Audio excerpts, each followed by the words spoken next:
Welcome to Leisure and Literature, where we'll visit various parks that our area has to offer and accompany each park with the work of some of America's most well-known writers.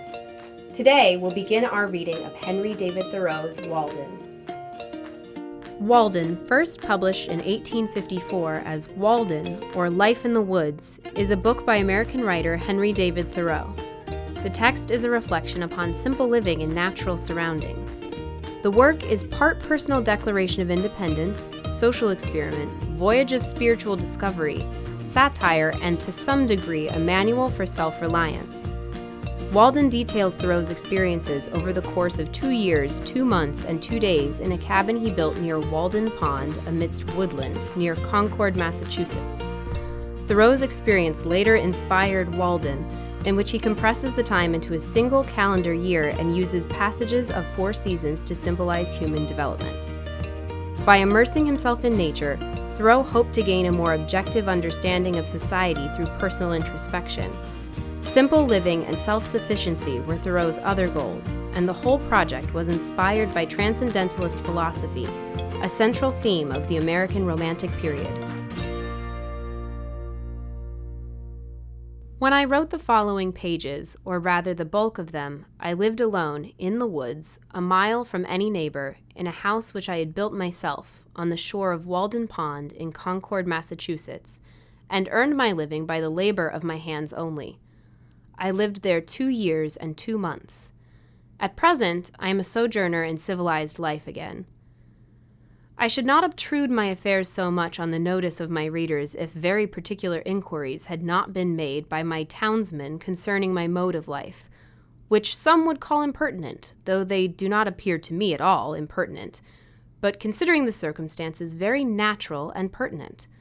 Some have asked what I got to eat, if I did not feel lonesome, if I was not afraid, and the like. Others have been curious to learn what portion of my income I devoted to charitable purposes, and some, who have large families, how many poor children I maintained.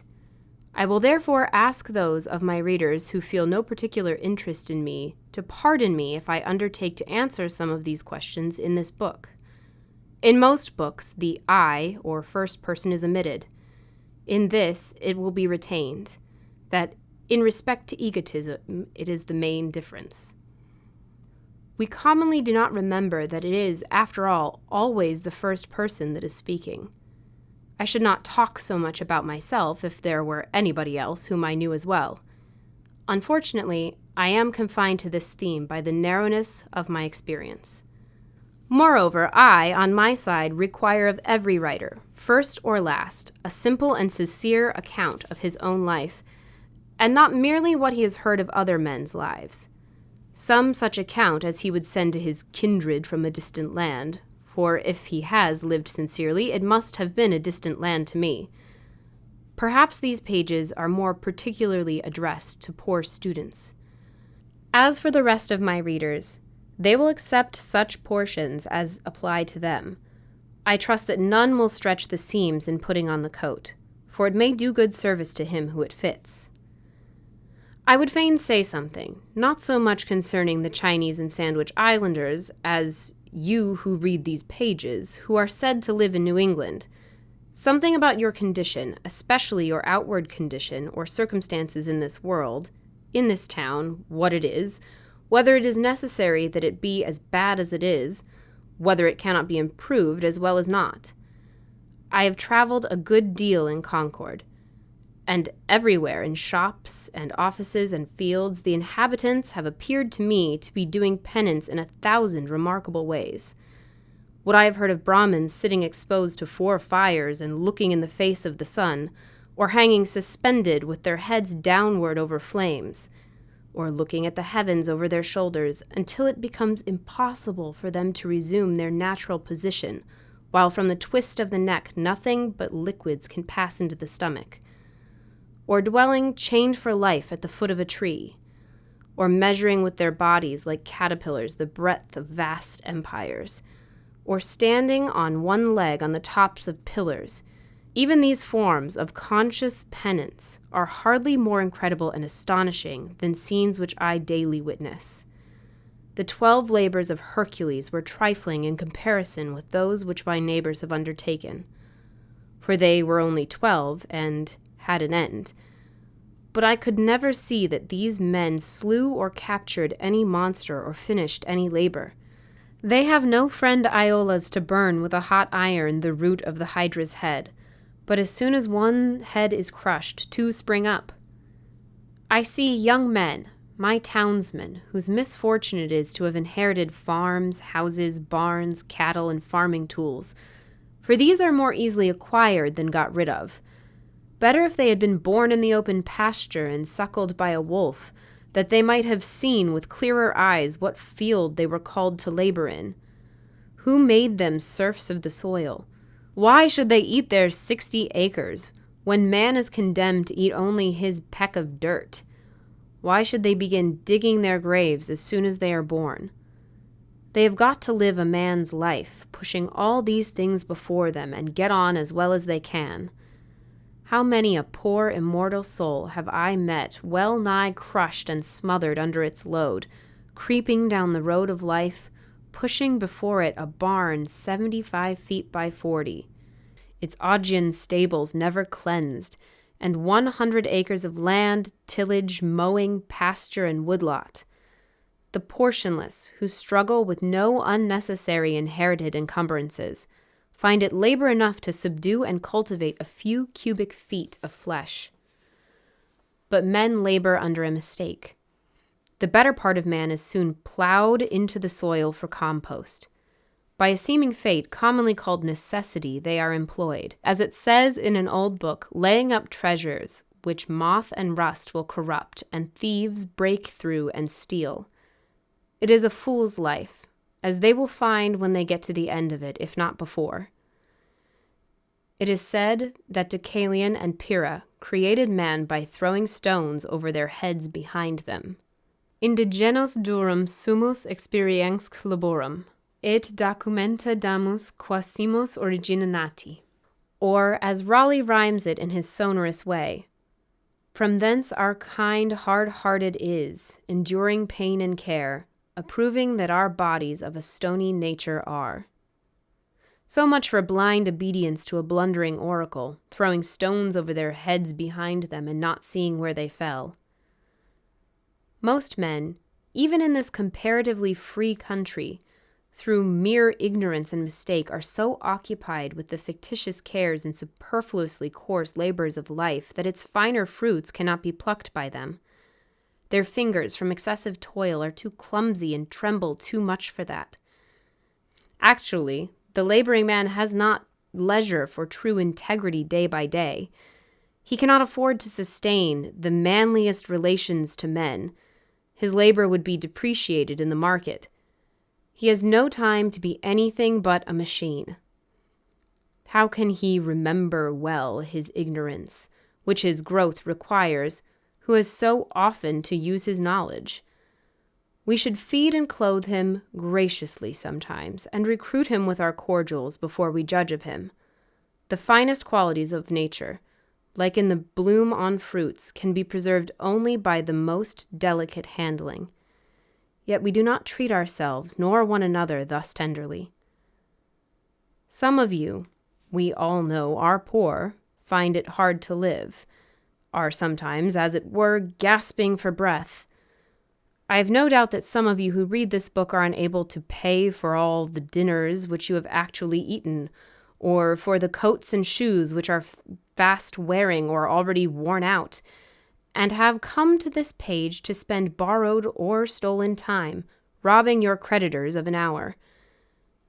It is very evident what mean and sneaking lives many of you live, for my sight has been whetted by experience. Always on the limits, trying to get into business and trying to get out of debt, a very ancient sloth, called by the Latins Ais alienum, another's brass, for some of their coins were made of brass. Still living and dying, and buried by this other's brass, always promising to pay tomorrow and dying today, insolvent, seeking to curry favor to get custom by how many modes, only not state prison offenses, lying, flattering, voting, contracting yourselves into a nutshell of civility, or dilating into an atmosphere of thin and vaporous generosity, that you may persuade your neighbor to let you make his shoes, or his hat, or his coat, or his carriage, or import his groceries for him, making yourselves sick that you may lay up something against a sick day, something to be tucked away in an old chest, or in a stocking behind the plastering, or, more safely, in the brick bank. No matter where, no matter how much or how little. I sometimes wonder that we can be so frivolous. I may almost say as to attend the gross but somewhat foreign form of servitude called Negro slavery. There are so many keen and subtle masters that enslave both North and South. It is hard to have a Southern overseer. It is worse to have a Northern one. But worst of all, when you are the slave driver of yourself. Talk of a divinity in man. Look at the teamster on the highway, wending to market by day or night. Does any divinity stir within him? His highest duty to fodder and water his horses. What is his destiny to him compared with the shipping interests? Does not he drive for Squire Make-a-Stir? How godlike, how immortal is he! See how he cowers and sneaks, how vaguely all the day he fears, not being immortal nor divine, but the slave and prisoner of his own opinion of himself, a fame won by his own deeds. Public opinion is a weak tyrant compared with our own private opinion. What a man thinks of himself, that it is which he determines, or rather indicates, his fate. Self-emancipation, even in the West Indian provinces of the fancy and imagination, what Wilberforce is there to bring that about? Think also of the ladies of the land weaving toilet cushions against the last day, not to betray too green an interest in their fates. As if you could kill time without injuring eternity. The mass of men lead lives of quiet desperation. What is called resignation is conformed desperation. From the desperate city you go into the desperate country, and have to console yourself with the bravery of minks and muskrats. A stereotyped but unconscious despair is concealed even under what are called the games and amusements of mankind. There is no play in them, for this comes after work. But it is a characteristic of wisdom not to do desperate things.